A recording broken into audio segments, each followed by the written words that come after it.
Smashed it.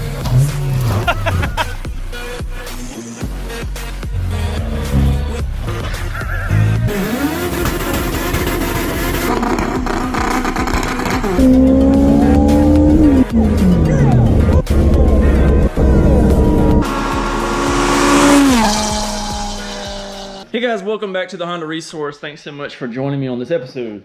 Today we're going to be back on the Green Dragon. We're going to be working on getting the engine bay reassembled. I've already started on some of it. Got the this mount in, that mount in.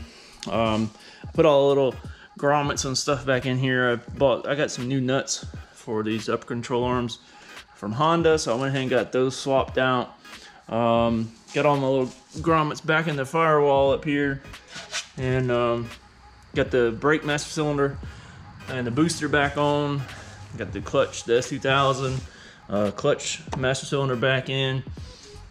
Just working on getting things back in place. Got the little hood prop holders and the hood prop little grommet here back in there.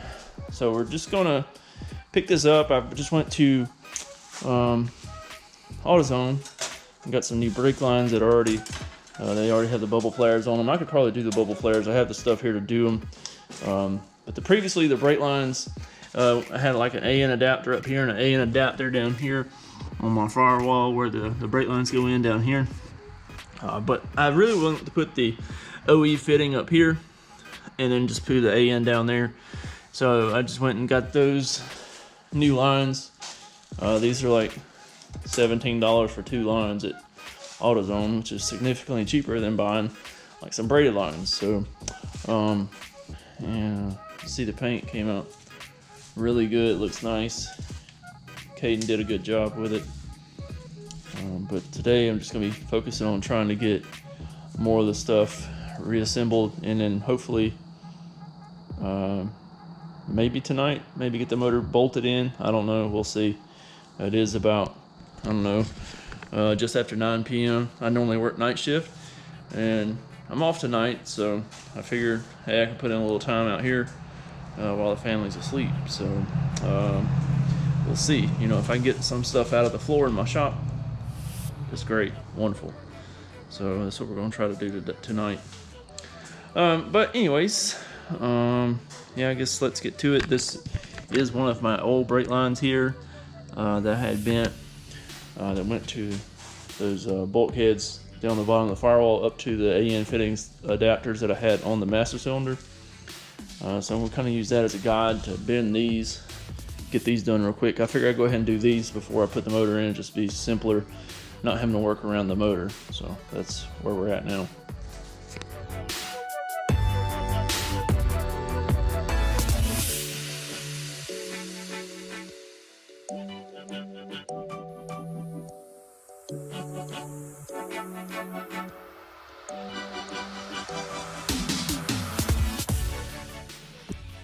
Alright, so I went ahead and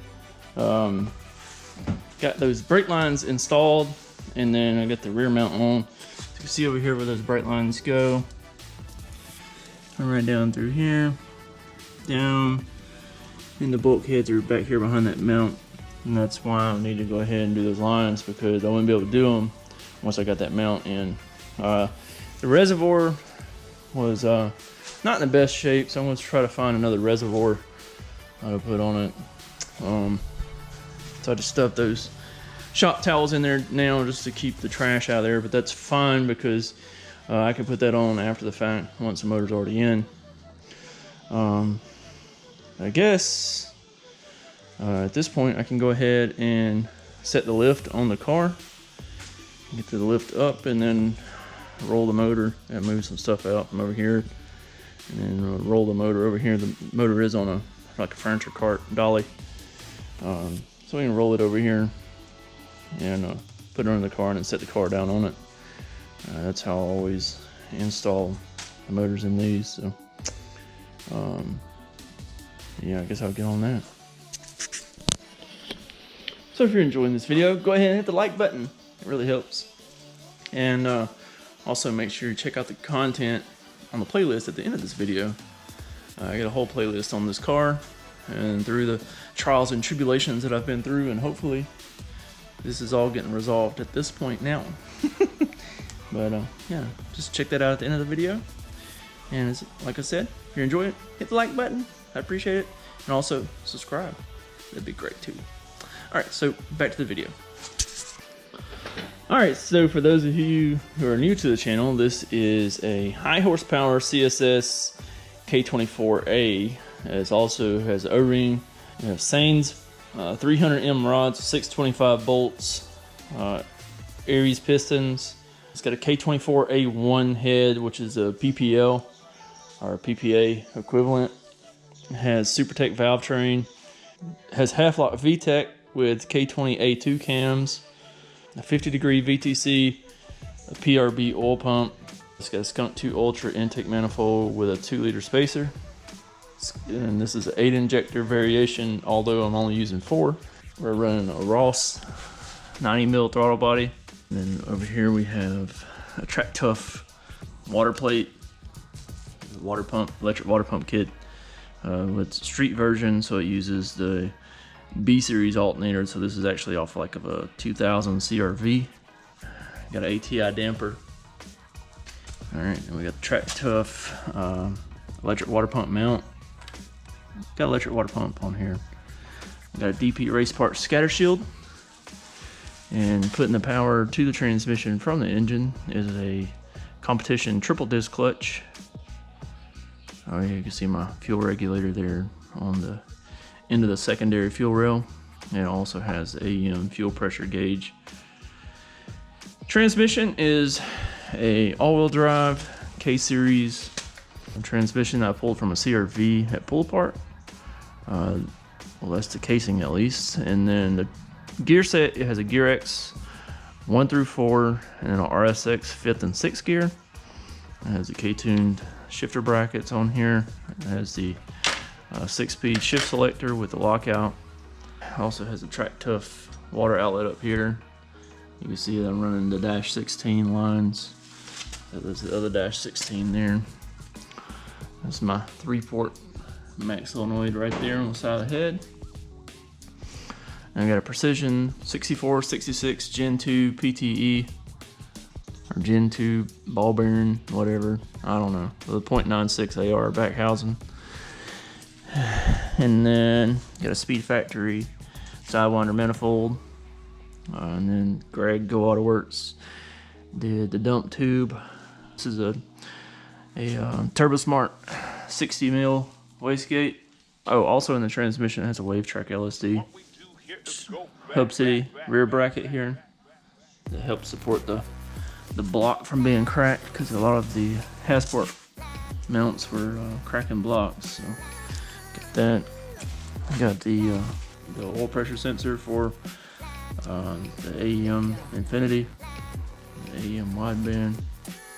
The valve cover was powder coated by Charlie Moy. That's pretty much a rundown on the motor.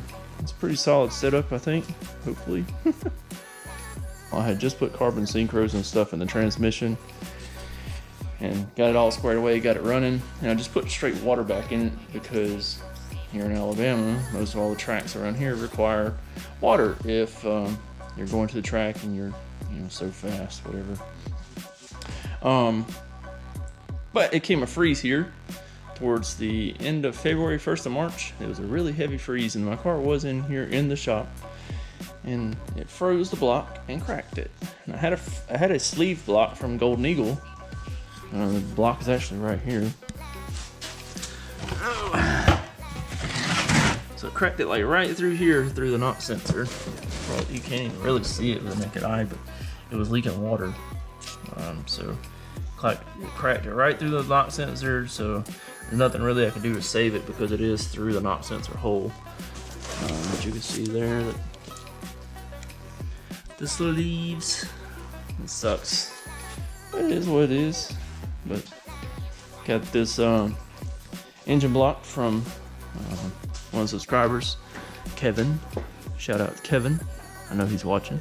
He watches all the videos, and I appreciate it. But I got this, and also changed this go around. Also changed the oil pan because before I had aluminum oil pan, and the drain plug was on the verge of stripping. So I got a steel oil pan, and I had it tapped right here on the front, because the front side is higher than the rear on the K series. So you can see the drain comes right off the turbo there, goes under the scatter shield and down to the front of the oil pan. But I want to try to get this motor bolted in to the car tonight. Just clean up my shop some, man. I'm tired of stuff everywhere in here. It's ridiculous. So that's a rundown on the motor, and like I said, I'm gonna try to get it at least bolted in this car tonight. So that's the goal. So let's get to it.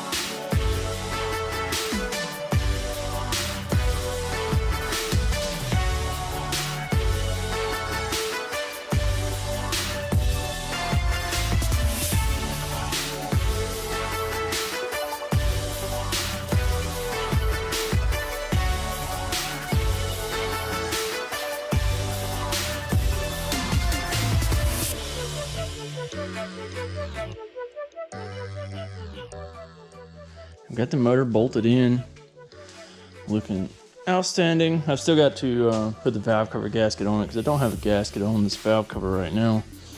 I still got to put like the other exhaust pipe back on, so I take it off to get it in here. Yeah, looking pretty good so far, I think. What you guys think? Did you like it?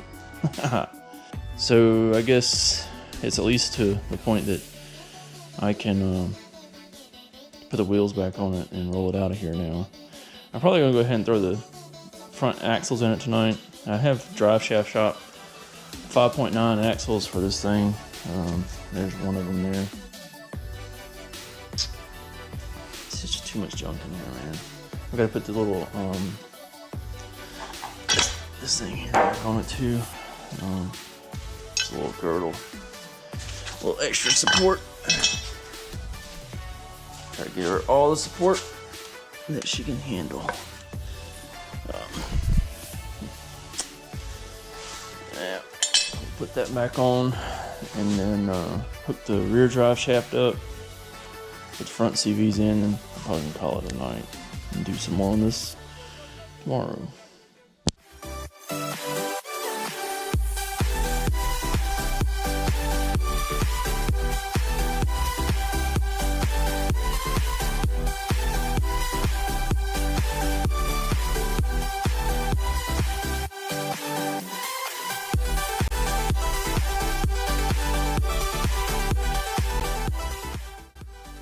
Alright, so I got the front axles in now. You can see them there.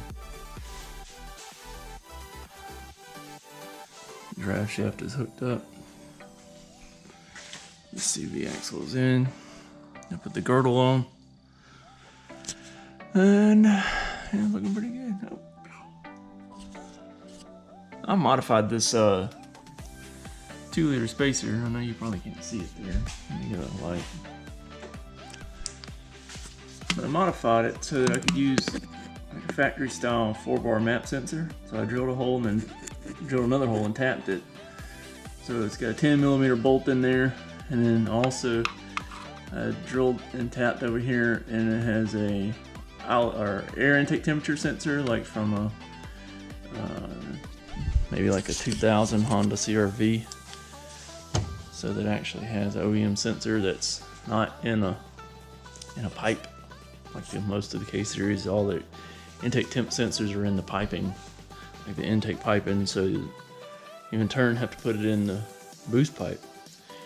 So by doing this, I didn't have to do that, and it seals good, all that stuff. And the map sensor with this Ross 90mm throttle body, it doesn't have a revision to put a map sensor on there, like the OEM throttle body.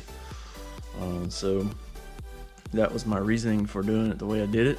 I could have put like a AEM map sensor on there, but at the time I was still running K-Pro when I put that on there.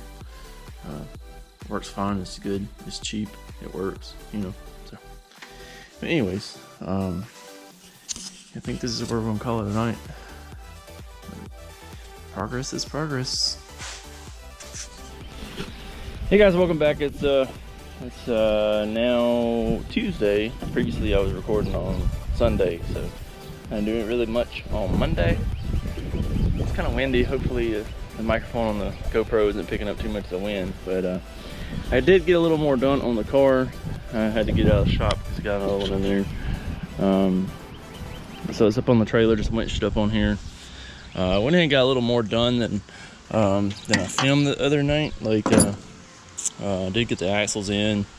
I don't know if I had like the catch can on and stuff then, but just now I pulled the valve cover off because it was just sitting on there, and installed the gasket on it and the tube seals, and I went ahead and did a valve lash adjustment on it because I guess I didn't do it before, so I went ahead and did it now and got all those within the spec. So I did 0.008 on the intake and 0.010 on the exhaust side.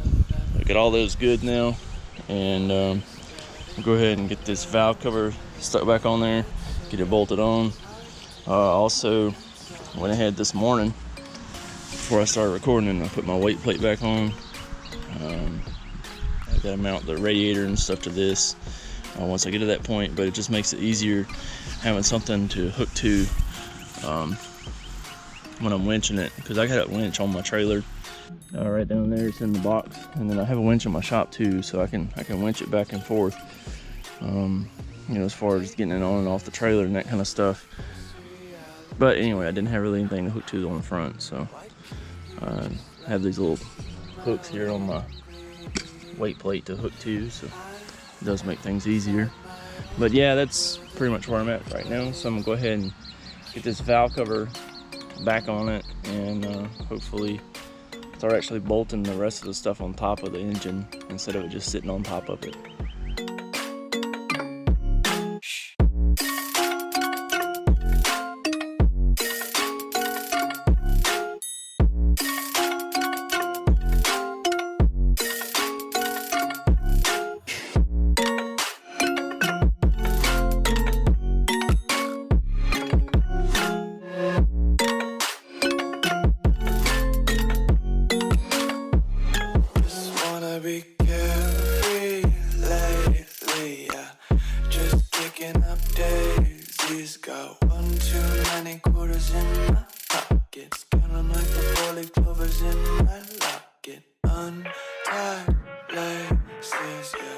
Just tripping on day dreams, got dirty little lullabies playing on repeat. Might as well just ride around the nursery and count sheep.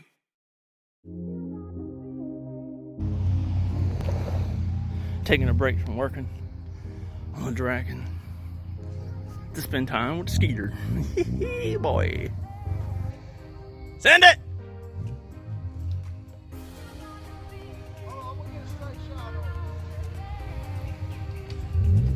Wuss.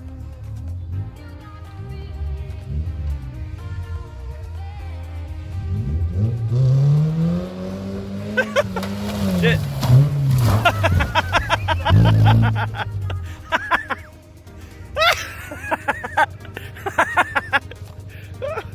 Oh boy. Look at this. Look.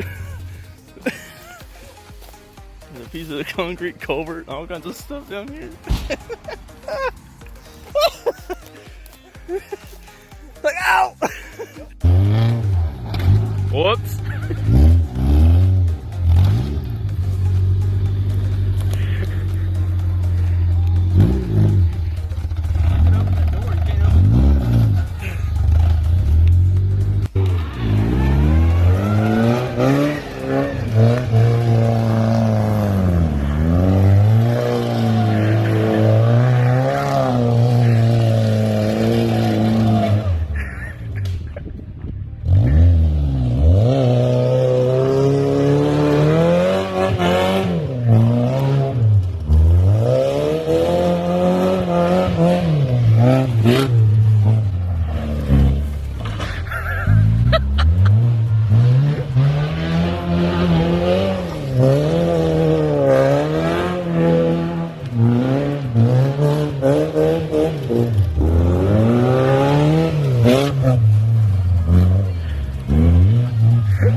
So anyways, guys, I guess that's going to wrap up today's video. Thanks so much for checking out this episode.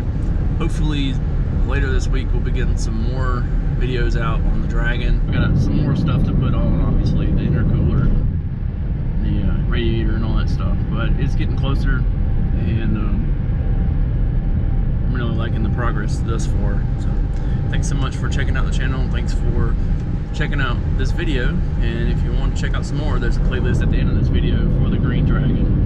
Show you a little more about the build and all that stuff. So if you would, do me a favor, like the video, comment, subscribe,